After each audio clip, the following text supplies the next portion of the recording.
Hello guys, welcome to my channel. তো আজকে আমি এক্সপ্লেন করব সোলো লিভিং সিজন 2 এর এপিসোড নাম্বার 6। আর তোমরা যারা আগের এপিসোডগুলো দেখোনি সেগুলোর লিংক আমি তোমাদের ডেসক্রিপশনে দিয়ে রাখবো, সেখান থেকে দেখে নিতে পারো। সো আর বেশি দেরি না করে চলো শুরু করা যাক আজকের ভিডিও। তো আমরা দেখতে পেয়েছিলাম জিনুকে খুঁজতে খুঁজতে জাহিন সেখানে চলে এসেছিল। তো জাহিন ভাবতে থাকে যে একটা ই র্যাঙ্কের হান্টার একটা হেল্পিং হ্যান্ড হয়ে এ র্যাঙ্ক ডানজনের মধ্যে গিয়েছে।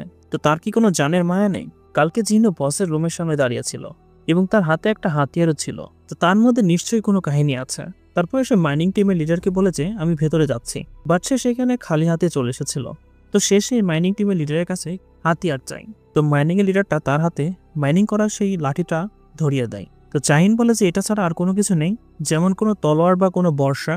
তো সেই লিডারটা বলে যে আমরা দিনমজুর, আমাদের কাছে এগুলো কোথা থেকে আসবে। তো জাহিন বলে যে থাক, বাদ দাও। তারপর সে খালি হাতেই ভেতরে যাওয়া শুরু করে। তারপর সে ঘুরে আবার তার কাছে আসে এবং তার থেকে সেই লাঠিটা সেই অস্ত্রটা নিয়ে চলে যায়। ওইদিকে আমরা মহলের মধ্যে অনেকগুলো অর্কসকে দেখতে পাই।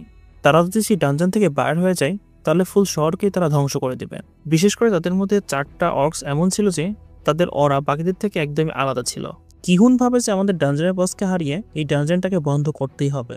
তারপরে বস কার্গালগান বলে যে তোমরা কি আমাকে থেকে ভয় পেয়ে গিয়েছো মানুষ? এটা বলে সে তার মুখ থেকে মাস্ক সরিয়ে নেয়। ঠিক তখন হান্টার্সরা তার মধ্যে থেকে ডেঞ্জারাস ম্যাজিক পাওয়ার ফিল করতে পারে। তো তারা তো তার লেভেলের আশেপাশেও ছিল না। কিহুন তারপর জিজ্ঞাসা করে যে তুমি আমাদের এখানে কেন নিয়ে এসেছ? কার্গালগেন তারপরে বলে যে তোমরা সবাই আমার জন্য এন্টারটেনমেন্ট, তোমাদের সবাইকে আমি অনেক কষ্ট দিয়ে মারবো এবং তারপরে আমি তোমাদের সবাইকে খেয়ে ফেলবো। কিহুন তখন ভাবে যে আমরা শুধুমাত্র তার জন্য টাইম পাস। কার্গালগানের নজর তারপরে জিনুর উপরে যায় এবং সেভাবে তাকে যে এই মানুষগুলোর মধ্যে এটা আবার কে আসলো। কিহুন তারপরে চিল্লায় তার টিমকে বলে যে অ্যাটাক করো, বাট তার টিমের লোক এতটাই ভয় পেয়ে গিয়েছিল যে কেউই সামনে আসে না।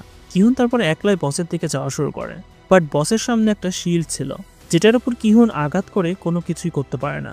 তারপরে সেই বসটা গ্র্যাভিটেশনাল ম্যাজিক ইউজ করে এবং কিহুনকে আকাশে তোলে, উপরে তুলে আবার মাটিতে ফেলে দেয় এবং একটা বলের মতো তাকে বারবার উপরে নিচে ফেলা শুরু করে।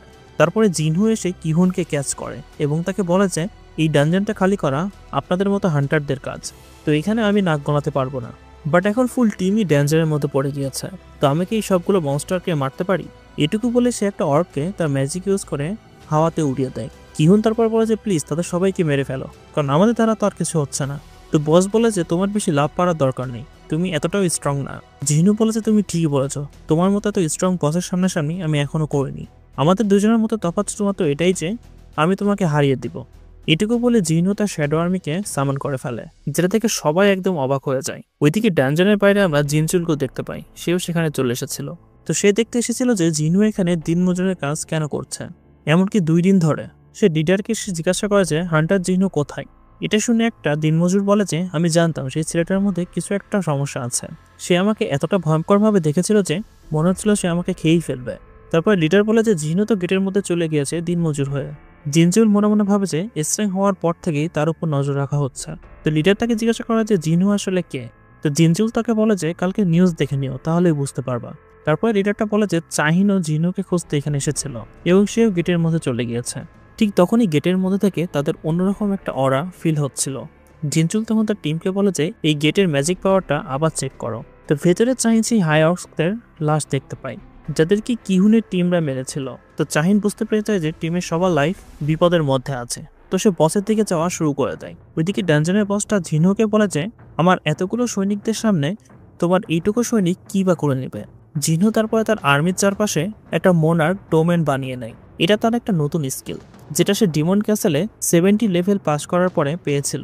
এই ডোমেনের মধ্যে তার শ্যাডো আর্মিদের পাওয়ার অনেক বুস্ট হয়ে যায়, এমনকি তার শ্যাডো সোলজার্সরাও ডিমন ক্যাসেলের সেই ফাইটে অনেক স্ট্রং হয়ে গিয়েছিল। বাকি হান্টার্সরা ভাবতে থাকে যে এখানে হচ্ছে কি, একটা ভালো ম্যাজিশিয়ানও শুধুমাত্র 2টা সোলজার্সকে সামন করতে পারে, বাট এত বেশি পাওয়ার একটা মানুষের মধ্যে কিভাবে হতে পারে। তারপরে বসের সেনা সেই শ্যাডো আর্মিগুলোর উপর অ্যাটাক করা শুরু করে দেয়, বাট জিনুর আর্মি আরও বেশি স্ট্রং ছিল। ওইদিকে আয়রন আর ইগ্রিস তো একলাই 10টা করে মনস্টারদের একবারে মেরে ফেলছিল। ওইদিকে জিনু তাদেরকে তো মশা মারার মতো বাড়ছিল। তো হান্টার টিম তাকে দেখে বলে যে এ তো চাইনের মতো স্ট্রং, তো সে দিনমজুরের কাজ কেন করছিল। তারপরে বসটা কিছু ফায়ার ম্যাজিক ইউজ করে জিনুর কিছু সোলজারকে জ্বালিয়ে দেয় এবং বলে যে তোমার সোলজার্সরা শুধুমাত্র একটা কাঠের পুতুল। তো জিনু তাকে বলে যে সে তার শ্যাডো আর্মিদের যতবার ইচ্ছা ততবারই জীবিত করতে পারবে। তারপরে বস একটা বড় শিল তুলে জিনুর উপর ছুঁড়ে মারে, বাট জিনু কোনোভাবে ডাচ করে সেটা থেকে বেঁচে যায়। তারপরে বসটা গ্র্যাভিটেশনাল ম্যাজিক ইউজ করে জিনহুর ওপর হাজার হাজার পাথরের টুকরা ফেলা শুরু করে দেয় এবং তাকে বলে থাকে যে তাহলে আমি তোমার শ্যাডো আর্মিদের ততক্ষণই মাথা থাকবো যতক্ষণ না তোমার পাওয়ার শেষ হয়ে যাচ্ছে। তারপর সে আবার সেই ফায়ার ম্যাজিক ইউজ করে এবং তার শ্যাডো আর্মিদের আবার জ্বালিয়ে দেয়। ওইদিকে কিহুনের টিম তো শুধুমাত্র এদিক ওদিক পালিয়ে বেড়াচ্ছিল। তো জিনহু বুঝতে পেরেছিল যে সে তার ম্যাজিক পাওয়ার ইউজ করে জিনহুকে শুধুমাত্র দূরে রাখার চেষ্টা করছে। ওইদিকে জিনচুল জানতে পারে যে এই ডানজনের ম্যাজিক পাওয়ার এস র্যাঙ্ক ডানজনের একদম কাছাকাছি। জিনচুল তারপরে বলে যে মাস্টার অফ হান্টারদের কন্ট্যাক্ট করো, আমাদের অ্যাটাক টিমদের হেল্প করতে ভেতরে যেতে হবে। ওইদিকে ভেতরে গার্গালগানের বাহিনীর সংখ্যা অনেক বেশি ছিল, যার কারণে শ্যাডো আর্মিদের ওপর তারা অনেক ভারী পড়ছিল। ওইদিকে জিনহুর ম্যাজিক পাওয়ার আস্তে আস্তে শেষ হয়ে যাচ্ছিল। জিনহু তারপরে তার ইনভেন্টরির মধ্যে থেকে একটা মানা স্পেল বের করে, যেটা ইউজ করে সে তার ম্যাজিক পাওয়ার বাড়িয়ে নেয় এবং তারপরে সে অ্যারাইজ বলে মরে যাওয়া অর্সগুলোর শ্যাডোকেও তার শ্যাডো আর্মি বানিয়ে নেয়। জিনহু বলে যে সে খুব দ্রুত এই ড্যাঞ্জনের বসকেও তার শ্যাডো আর্মি বানিয়ে নেবে। এটা শুনে বসেরও একটু ফেটে যায়। তারপরে সে ভাবতে থাকে যে তাহলে এটাই কি সে? ঠিক তখন একটা গ্লিচ হয় এবং আমরা ফুল কথা শুনতে পারি না। বস তারপর বলে যে তাহলে এই যদি সত্যি হয় তাহলে আমি এখানে কি করছি? যখন তোকে আমি চোখ খুলেছি তখন থেকে শুধুমাত্র আমি একটা কমান্ডই শুনছি এবং সেটা হচ্ছে মানুষদের মারো, এবং সে এটাই করবে। তারপরে বস তার 4 সেনাপতিকেও অ্যাটাক করার জন্য পারমিশন দিয়ে দেয়। ওইদিকে জয় জানতে পারে যে যেই গেটে কিহুন তার টিমকে নিয়ে গিয়েছিল সেটা তো এস র্যাঙ্কের বরাবর, এবং সেখানকার মনস্টাররা যদি গেট থেকে বাইরে বের হয়ে আসে তাহলে তো জেজো আইল্যান্ডের মতো কাহিনী আবার ঘটে যাবে। বাট তাদের কাছে এখনও সময় আছে গেটের মধ্যে গিয়ে সব মনস্টারদের মেরে ফেলা। যদি প্রয়োজন হয় তাদেরকেও হোয়াইট টাইগার গিল্ড এবং ফিন টাইগার গিল্ডেরও সাহায্যের জন্য ডাকতে হতে পারে। ওইদিকে ড্যাঞ্জনের বসের সেনাপতিরা আয়রন, ট্যাঙ্ক এবং ইগ্রিসের সাথে ফাইট করছিল। তো ইগ্রিস, ট্যাঙ্ক এবং আয়রন তাদের খুব ইজিলি ব্যান্ড বাজিয়ে দেয়। তো হান্টারও তাদেরকে সাহায্য করার জন্য ভাবে। তো বস তাদের সেখানে ম্যাজিক দিয়েই তাদের অবস্থা খারাপ করে দেয় এবং তাদেরকে বলে যে বাচ্চারা পরতের ফাইট থেকে দূরে থাকো। তারপরে বস নিজে ফাইট করার জন্য নিচে আসে এবং জিনহুর ওপর সে তার টক্সিক স্পেল দিয়ে অ্যাটাক করে, বাট তার স্পেলের জিনহুর ওপর কোনো প্রভাবই পড়ে না। তারপরে জিনহু তার 2টা মেজেসকে সেখানে ডাকে এবং বড় একটা আগুনের গোলা সেই বসের উপর ছুঁড়ে মারে, যে আগুনের গোলাটা তার শিলকে ভেঙে সরাসরি তার মুখের উপর গিয়ে লাগে। তো ফাইনালি চাহিন সেখানে চলে এসেছিল এবং সে এসে দেখতে পায় যে এখানে এগুলো হচ্ছে কি। হান্টার্স টিম তো কিহুনকে হিল করাতেই বিজি ছিল। তারপরে ডানজনের বস তার ম্যাজিক ইউজ করে বিশাল একটা জায়েন্ট হয়ে যায় এবং জিনহুকে তার পা দিয়েই পিষে মারার চেষ্টা করতে থাকে। বাট জিনহু খুব দ্রুত সেখান থেকে সরে যায় এবং বলে যে জায়েন্ট আমি একদমই দেখতে পারি না। তারপরে সেই বসটা তার ফায়ার ম্যাজিক দিয়ে তারপর আবার অ্যাটাক করে, যার ফলে সে শ্যাডো আর্মির সাথে সাথে তার নিজের সেনাদেরও জ্বালিয়ে দেয়। বাট জিনহুর গায়ে কোনো আঁচই লাগে না এবং জিনহু উড়ে এসে তার ড্যাগারটা বসের চোখের মধ্যে ঢুকিয়ে দেয়। তো ডানজনের বসটা হচ্ছে একটা ম্যাজিক ইউজার, তার বাহিনী ছাড়া সে একদমই দুর্বল, বাট একটা হান্টার খুব ইজিলি তাকে হারাতে পারবে। তো সেই বসটা আবার জিনুর উপর তার আগুন দিয়ে অ্যাটাক করে, বাট জিনু কোনোভাবে সেটাকে টাচ করে নাই। জিনু দেখতে পায় ড্যাগার দিয়ে সে তার চোখের উপর যে অ্যাটাকটা করেছিল তাতে তার তেমন কিছু একটা হয়নি। তো তারপরে সে বড় একটা চেন দিয়ে সেই বসটাকে বেঁধে ফেলে এবং তাকে একদম নিচে ফেলে দেয়। তো আমরা দেখতে পাই সেখানে জিনচুলও চলে এসেছিল। সে চাহিনকে বলে যে সে এখানে অ্যাটাক টিমে সাহায্য করতে এসেছিল, বাট জিনুকে দেখে মনে হচ্ছে যে তাদের আসার কোনো প্রয়োজনই ছিল না। তো চাহিন বুঝতে পেরে যায় যে জিনু শিওর কোনো টপ টিয়ারের ফাইটার যাকে জিনচুলও চেনে। তো সে তাকে জিজ্ঞাসা করে যে হ্যান্ডসাম পার্সনটা আসলে কে। জিনচুল বলে যে আমিও খুব বেশি একটা জানি না।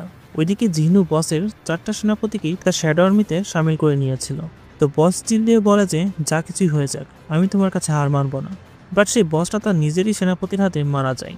তো তারপরে জিনু গার্গালগানের বডিতে হাত রেখে বলে যে অ্যারাইজ, এবং তার শ্যাডোকেও তার আর্মিতে নিয়ে নেয়। তো শ্যাডো হওয়ার পরে গার্গালগান অনেক শান্ত হয়ে গিয়েছিল। তখন সিস্টেম জিনুকে তার নাম রাখার জন্য বলে। তো জিনহু তার লম্বা লম্বা দাঁত দেখে তার নাম রাখে টাক্স, এবং তার সিস্টেমটা টাস্ককে ইলেট নাইট র্যাঙ্ক দিয়েছিল, যেটা জিনহু নিজেও এর আগে কখনো দেখেনি। তো সে ভালো থাকে যে এ র্যাঙ্ক ডানজনের বসের সেরা তো আসলে অনেক ইন্টারেস্টিং।